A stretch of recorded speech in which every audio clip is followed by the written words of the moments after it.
Algae, क्या इसमें roots होते हैं और क्या ये फोटोसिंथेसिस करते हैं, ये रिप्रोडक्शन कैसे करते हैं, इन सब के आंसर जानेंगे इस वीडियो के अंदर हॉलिस्टिकली। सबसे पहले डेफिनेशन देख लेते हैं हम एल्गी की, जो कि शैवाल है।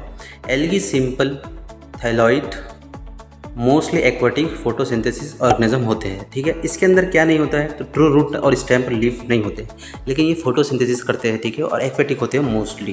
तो ये है एल्गी की डेफिनेशन, जो कि सिंपल थैलॉइड है। ठीक है, अब वो किस तरीके से बॉडी होती है, सिंपल थैलॉइड की होती है, तो हम देख लेंगे उसके बारे में भी। और उसी से रिलेटेड एक एनिमेटेड वीडियोज़ है हमारे यूट्यूब चैनल पे, आप उसे भी जाकर देख सकते हैं। ठीक है, अब परिचय देख लेते हैं हम यहाँ, इंट्रोडक्शन। एल्गी को शैवाल भी कहते हैं। ये मोस्टली एक्वाटिक होते हैं, फ्रेश वाटर, मरीन या मॉइस्ट प्लेसेस पर पाए जाते हैं। ठीक है, इनका बॉडी थैलस कहलाता है। इसमें ट्रू रूट्स, स्टेम, लीफ नहीं होते हैं और ये क्लोरोफिल की मदद से फोटोसिंथेसिस करते हैं। किस मदद से करते हैं? फोटोसिंथेसिस अपने क्लोरोफिल की। और ज़्यादातर प्लांट भी जो है तो क्लोरोफिल की से ही फोटोसिंथेसिस करते हैं। ठीक है, इसमें कुछ यूनिसेलुलर, कॉलोनियल या मल्टी सेलुलर भी होते हैं। तो ये होगा उसका परिचय। कुछ कुछ चीज़ें याद रखने की ज़रूरत है। कौन सी, तो ये एक्वाटिक होते हैं, फ्रेश वाटर और मरीन में पाए जाते हैं, मॉइस्ट जगह पे पाए जाते हैं। बॉडी थैलस कहलाती है और ट्रू स्टेम, रूट और लीफ नहीं होते हैं। क्लोरोफिल के जरिए ही फोटोसिंथेसिस करते हैं। यूनिसेलुलर, कॉलोनियल या मल्टी सेलुलर होते हैं। ठीक है, तो इतनी चीज़ें याद रखना ज़रूरी है। अब इसके बाद में हम देख लेते हैं उसके मुख्य कैरेक्टरिस्टिक्स। तो पहला तो वही है, मोस्टली एक्वाटिक होते हैं, फोटोसिंथेसिस करते हैं, क्लोरोफिल प्रेजेंट होता है। तो कौन सा बी, सी, डी और ए भी होता है। ठीक है, बॉडी थैलॉइड, ट्रू डिफरेंशिएशन होता है, रूट, स्टेम और लीफ एब्सेंट होते हैं। उसके बाद में सेल वॉल प्रेजेंट होता है, मेनली सेलुलोज का, और रिजर्व फूड स्टार्च, एलेमिना या मैनिटोल एल्गी के टाइप पर डिपेंड करता है। इसके बाद में रिप्रोडक्शन वेजिटेटिव, एसेक्चुअल और सेक्चुअल। ठीक है, तो ये 3 तरीके से होता है। तो ये हो गया उसके क्या की कैरेक्टरिस्टिक्स। उसके बाद में जो है तो वर्गीकरण देख लेते हैं हम, या क्लासिफिकेशन। तो सबसे पहला है पिगमेंट के आधार पर उसका वर्गीकरण करेंगे। तो क्लोरोफाइसी ग्रीन एल्गी, इसके अंदर क्लोरोफिल ए बी होता है ग्रीन कलर की वजह से। उसके बाद में फायोफाइसी जो है तो ब्राउन एल्गी होती है, रोडोफाइसी जो है तो रेड एल्गी होती है, एंड क्रायोफाइसी जो है तो गोल्डन ब्राउन एल्गी होती है, और पायरोफाइसी जो है तो डायनोफ्लैजिलस होती है। ठीक है, तो ये 5 प्रकार की पिगमेंट के आधार पर जो है तो उनका क्लासिफिकेशन है। ठीक है, अब इसके अंदर जो है तो अगला है स्ट्रक्चर के आधार पर, संरचना के आधार पर। लेकिन पिगमेंट के आधार पर जो है तो उसके अंदर आपको ये चीज़ याद रखना ज़रूरी है, जो कि क्योंकि जोड़ियों में क्वेश्चन पूछ सकता है वहाँ पर। जैसे कि क्लोरोफाइसी के अंदर कौन से क्लोरोफिल पाए जाते हैं, तो ए और बी।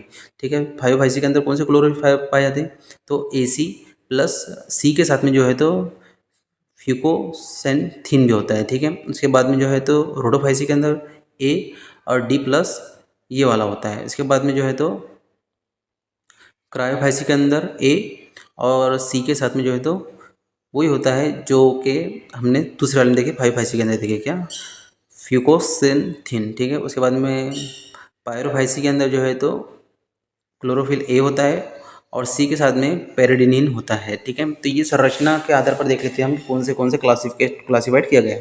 पहला है यूनिसेलुलर, दूसरा है कॉलोनियल, तीसरा है फिलामेंटस और चौथा है पेरेन कैमेटोस यानी कि मल्टी सेलुलर। ठीक है, तो यूनिसेलुलर के जैसे उसके एग्जांपल देख लेते हैं कौन से हैं, तो क्लेमिडोमोनास यूग्लिना, और कॉलोनियल के आधार पर जो है तो वोल्वैक्स, फिलामेंटस के आधार पर जो है तो स्पायरोगैरा, और मल्टी सेलुलर के अंदर आता है लोथरिक्स और लेमिनारिया। ठीक है, अब नोट क्या है इसके अंदर, यानी ध्यान देने जैसी बात, ये ग्रुप स्ट्रिक्टली क्लासिफिकेशन नहीं होते हैं, लेकिन स्ट्रक्चर के बेसिस पर स्टडी के लिए यूज़ किए जाते हैं। ठीक है, अब देखते हैं हम आगे। चौथा, सामान्य उदाहरण या एग्जाम्पल्स, कॉमन एग्जाम्पल्स। तो पहला क्या है, यूनिसेलुलर, दूसरा है कॉलोनियल है, तीसरा है फिलामेंटस और चौथा है पेरेनकिमेटस और पांचवा है ब्राउन एल्गी और छठा है रेड एल्गी। ठीक है, तो ये जो है तो हमने अभी जिसके बारे में पढ़े वो ही है, उनके जो है स्ट्रक्चर अच्छे से याद कर लीजिए। अब देखो यहाँ पर जो आपको नज़र आ रहा है ना, इसको फ्लैजिला कहा जाता है। ठीक है, क्या कहा जाता है, फ्लैजिला कहा जाता है इसे। अब एग्ज़ाम के अंदर क्वेश्चन कैसा पूछ सकता है, स्ट्रक्चर दे देगा और नाम पूछ लेगा, या नाम पूछ लेगा और स्ट्रक्चर अलग अलग दे देगा, उसमें से किसी स्ट्रक्चर को पहचानना होगा अपनों को।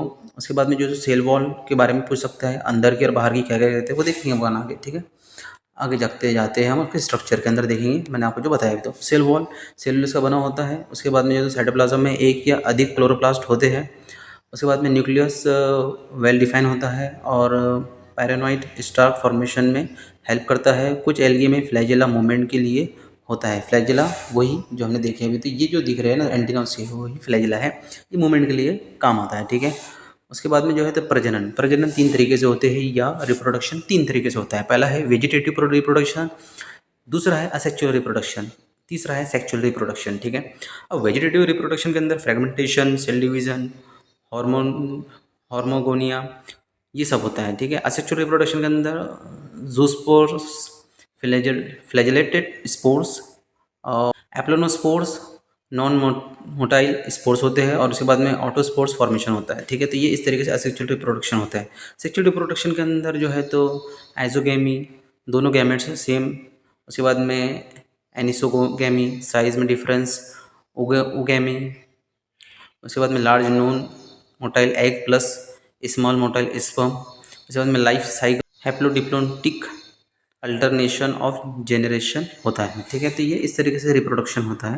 ये 3 तरीके से याद रखना ज़रूरी है। उसके अंदर जो बारीकियाँ हैं तो उससे अच्छे याद करना ज़रूरी है ही हमें, लेकिन ख़ास तौर से एल्गी के अंदर जो है तो 4 आपको दे देगा रिप्रोडक्शन, और इसमें से बोलेगा ऑड मैन आउट करो, तो उसमें से आपको 3 याद होना ज़रूरी है ताकि जो नहीं है वो आपको याद हो, ठीक है। इसके बाद में देखते हैं हम कि इसका इकोनॉमिक इंपॉर्टेंस क्या क्या है किसका, एल्गी का। फूड के लिए, इंडस्ट्रियल यूज़ के लिए, ऑक्सीजन प्रोडक्शन के लिए, बायो फर्टिलाइजेशन के लिए, इंडिकेटर पोल्यूशन के लिए, यानी कि पोल्यूशन का इंडिकेटर भी है, और रिसर्च के लिए। तो ये 5-6 तरीके हैं जिसके अंदर इकोनॉमिक इंपॉर्टेंस हमारे एल्गी की आती है। अब फूड के अंदर देखते हैं हम कुछ एल्गी, जैसे कि स्पैरुलिना जो है तो आपको पता होगा क्या, जो स्पेस में जाते हैं वो इसे फूड के तौर पे खाते हैं, जिसके अंदर स्पैरुलिना जो है तो कंप्लीट फूड का काम करता है ये, ठीक है। उसके बाद में इंडस्ट्रियल यूज़ के वास्ते अगर एल्गिन, ब्राउन एल्गी से कैरोगिनेन जेल स्टेबलाइज़र और थिकनिंग एजेंट के रूप में यूज़ होते हैं, ठीक है। ऑक्सीजन प्रोडक्शन के लिए एक्वाटिक इकोसिस्टम में O2 प्रोड्यूस करके लाइफ सपोर्ट करता है। जैसे घरों में एक्वाटिक सिस्टम लगाते हैं ना, एक जिसके अंदर मछलियाँ वगैरह होते हैं, तो उसके अंदर जो है एल्गी का यूज़ होता है ताकि पानी के अंदर O2 प्रोड्यूस हो। बायो फर्टिलाइज़र के तौर पे यूज़ होता है। पॉल्यूशन इंडिकेटर के वास्ते जो है तो इम्पोर्टेंट है, क्योंकि अगर एग्ज़ाम के अलावा भी अगर हम देखेंगे तो हमें याद होना, हमें ये चीज़ पता होना क्या एल्गी जो है तो पॉल्यूशन इंडिकेटर होता है। जैसा कि लोनार की झील के बारे में कहा जाता है कि जब भी पॉल्यूशन बढ़ जाता है तो वो जो झील का पानी लाल हो जाता है, तो वो लाल होता है कि एल्गी की वजह से होता है, ठीक है। रिसर्च के लिए भी काम में आता है ये। आगे देखते हैं हम कि उसके हार्मफुल इफ़ेक्ट कौन से हो सकते हैं। तो एक्सेस ग्रोथ से वाटर बॉडीज़ में एल्गल ब्लूम हो सकता है, वाटर ब्लूम होता है, ठीक है। ये वाटर में O2 की कमी डीऑक्सीजनेशन करते हैं, जिससे फिश और अदर एक्वेटिक ऑर्गेनिज्म मर सकते हैं, ठीक है। कुछ एल्गी टॉक्सिन प्रोड्यूस करते हैं जो एनिमल और ह्यूमंस के लिए हार्मफुल होते हैं। शिप्स, नेट्स और वाटर पाइप्स में पर एल्गी ग्रोथ बायो फूलिंग करते हैं, ठीक है। तो इस तरीके से कुछ हार्मफुल इफेक्ट है इसके। एल्गी वर्सेस हायर प्लांट मुख्य अंतर क्या है, एल्गी और हायर प्लांट। बॉडी जो है तो इनकी थैलेट की होती है, इनकी रूट स्टेम लीव से बनी होती है। ये हैबिटाट जो है तो मोस्टली एक्वेटिक होता है, इनका जो है तो टेरिस्टोरियल होता है। वेस्कुलर टिश्यू जो होते हैं इनके अंदर एब्सेंट होते हैं, एल्गी के अंदर, इनके अंदर जो है तो प्रेजेंट होते हैं। रिप्रोडक्शन जो है तो इनका वेजिटेटिव, असेक्चुअल, सेक्चुअल तीनों तरीके से हो सकता है। इनका जो है तो मेनली सेक्चुअल तरीके से होता है किसका, हायर प्लांट्स का। फूड रिजर्व जो है तो स्टार्च, लिग्निन और मैनी टोल के जरिए होता है, इसके अंदर जो है तो स्टार्च के जरिए होता है। सिर्फ ऑर्गेनाइजेशन लेवल जो है तो सिंपल है और इनका जो है तो कॉम्प्लेक्स है, ठीक है। तो इतने सब कुछ मुख्य अंतर आपको याद होना ज़रूरी है। उसके बाद में याद रखने की जो ट्रिक है तो ग्रीन की जो है तो क्लोरोफिल ए और बी, तो हमने ये सब देख लिए एक बार, GBR GDE याद रखना ज़रूरी है आपको, ये जो है तो ट्रिक है आपके लिए, ठीक है। तो ये था हमारा एल्गी। उम्मीद करता हूँ आपको ये लेक्चर पसंद आया होगा। पसंद आया तो लाइक शेयर सब्सक्राइब कीजिए। देखने का बहुत बहुत शुक्रिया।